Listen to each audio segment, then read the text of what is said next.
ملګرو ملتونو د تښتېدلي غني نوم د ولسمشرانو له نوملړ څخه لرې کړ. د اشرف غني له تېښتې تر 6 میاشتو اوړي هغه په داسې حال کې وتښتېده چې نه استعفا ورکړه او نه هم خپل ځای ناستی پرېښود. په دې ترتیب سره په افغانستان کې جمهوریت خپل 100 کلن مزل پای ته ورساوه. اوس تازه پریکړې شوي او ملګرو ملتونو په خپل نوي دریځ کې له افغانستانه د تښتېدلي ولسمشر غني نوم د نړۍ د ولسمشرانو له نوملړ څخه حذف کړ. د غني ترڅنګ د هغې میرمنې رولا غني نوم هم د افغانستان د لومړۍ میرمنې له ځایه لرې شوی. که څه هم د افغانستان ولسمشر رئیس جمهور نشته، ولې ښکاري چې د هغه ځای ته جمهور رئیس لیکل شوي.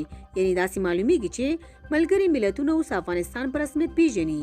داسې ښکاري چې د ملګرو ملتونو له لورې تازه اقدامات شوي او حتما یو څه بدلیدونکي دي، ځکه دې ادارې د دې ترڅنګ چې د تښتېدلي غني نوم یې حذف کړ، بلکې محمد حنیف اتمر هم د بهرنۍ چارو وزیر په حیث نه پیژني، ځکه د بهرنۍ چارو وزیرانو له نوملړه د هغه نوم هم پاک کړی. په ورته مهال په ملګرو ملتونو کې د دایمي استازولۍ د څوکۍ پر سر له ناندرۍ وروسته محمد حنیف اتمر چې ځان د افغانستان د بهرنۍ چارو وزیر باله، ملګرو ملتونو ته لیک استولی چې د سرپرست نصیر احمد فایق پر ځای ولی نعیمي د ټاکلو غوښتنه وکړه. خو فایق وویل چې له هغه راوروسته هم دی په خپله دنده پاتې ده.